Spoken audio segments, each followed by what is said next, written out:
was out of the blue when I ran into you for the first time. Salut tout le monde, j'espère que vous allez bien.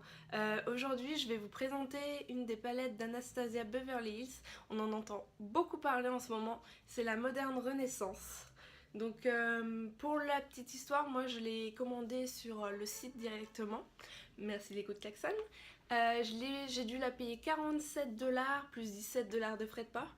Malheureusement, j'ai eu la malchance d'avoir des frais de douane de 28€. Donc elle m'est revenue un sacré petit pactole, je sais pas trop comment dire. Elle m'est revenue à cher en fait. Du coup, ça de ne pas être patiente parce que maintenant elle est sur le site Beauty Bay à peu près 54€ je crois. Sachant que les frais de port sont offerts à ce prix là, donc comme quoi des fois il faut être bien patient. Enfin bref, là n'est pas le sujet vraiment. Je vais vraiment vous parler de cette petite palette, vous faire les swatchs. Ça fait quelques temps que je l'utilise déjà. Je pense qu'on peut le voir. Elle est pas mal utilisée. Faut pas regarder mes ongles, hein. Je les ai pas fait aujourd'hui, hein, la flemme. Du coup, on retrouve vraiment des couleurs très faciles à porter et des couleurs un peu plus vives. Moi j'aime beaucoup, comme je vous le disais, je l'ai testé pendant un petit bout de temps déjà et j'en suis très contente, que ce soit au niveau des couleurs, de la texture du fard, pour mélanger les couleurs entre elles, pour estomper les couleurs. Franchement ça se fait très facilement, on passe pas 3 heures à faire son estompage parce qu'il n'y a rien de pire que de devoir passer 3 heures pour réussir à estomper un produit.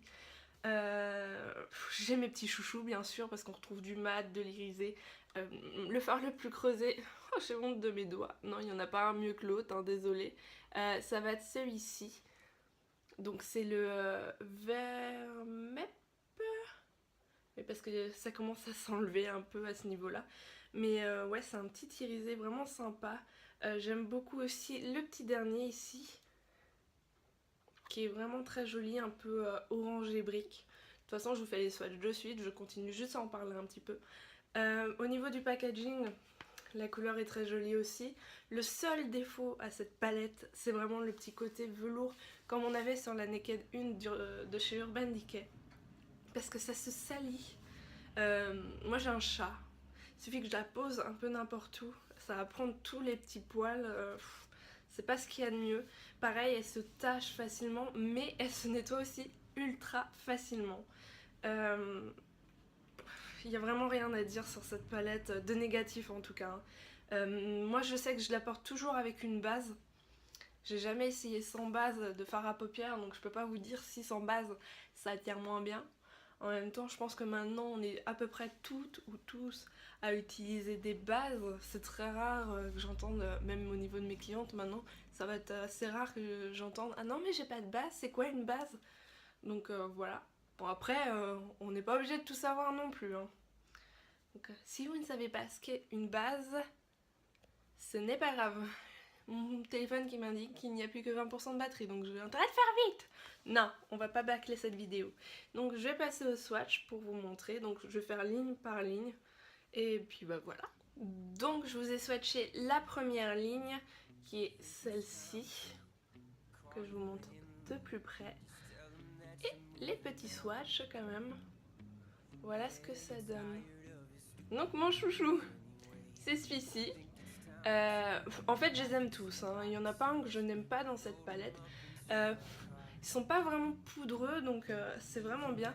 On a l'impression qu'ils sont un peu, je vais pas dire totalement crémeux, mais on a l'impression qu'on est poudre et crème en même temps. C'est assez bizarre, c'est très agréable. Ils sont très pigmentés. Je vois celui-ci, j'ai vraiment fait qu'un passage par exemple. On voit bien, oh j'ai honte de mes ongles. On voit bien que du coup c'est...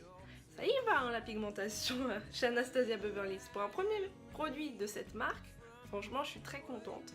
Donc, je vais passer à la deuxième ligne. Je vous remonte juste avant les petits swatchs. Voilà. Non, celui-ci aussi, il est trop beau. Enfin bref, ils sont tous très beaux. Donc voilà les swatchs de cette deuxième ligne qui sont juste ici.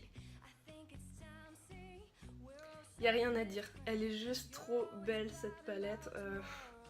Il n'y a pas un fard moins beau que les autres, il n'y a pas un fard moins pigmenté que les autres. Là encore une fois, je n'ai fait qu'un passage, on voit toute l'intensité du produit. J'ai jamais essayé mes fards, les humidifier, je sais même pas si on peut le faire. Si quelqu'un sait, dites-le moi, hein, que je le fasse pas bêtement et que ça se révèle ne pas être possible et que ça me gâche ma si jolie palette. Il y avait juste un bémol avec cette palette, c'était le pinceau que j'ai jeté pour le coup. Parce qu'il y avait deux côtés et oui, j'ai le reste des swatchs. Il y avait deux côtés et il y a un côté le côté estompeur qui me piquait quand je voulais estomper avec et ça faisait vraiment plastique, ouais, ça faisait vraiment très synthétique, très fait à la va-vite on va dire, et bah pour le coup j'ai préféré le jeter parce que je savais que je ne m'en servirais jamais. Pour celles qui l'ont aussi, si vous pouvez me dire si votre pinceau bah ça faisait pareil ou si ça fait pareil, voilà. Donc n'hésitez pas à me laisser un petit commentaire sous la vidéo pour me dire ce que vous en avez pensé. Puis bah je vous dis à très vite pour une nouvelle vidéo. Bisous. Et oui, je ne vais pas attendre 2-3 semaines ce coup-ci pour en publier une autre. J'ai juste pris quelques petites vacances, on va dire. Voilà, allez, salut!